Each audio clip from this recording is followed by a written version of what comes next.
This is the replacement.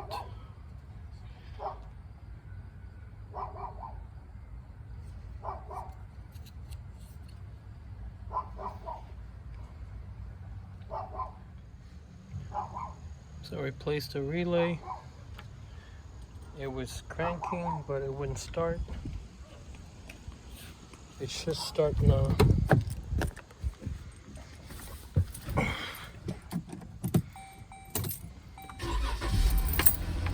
Yep.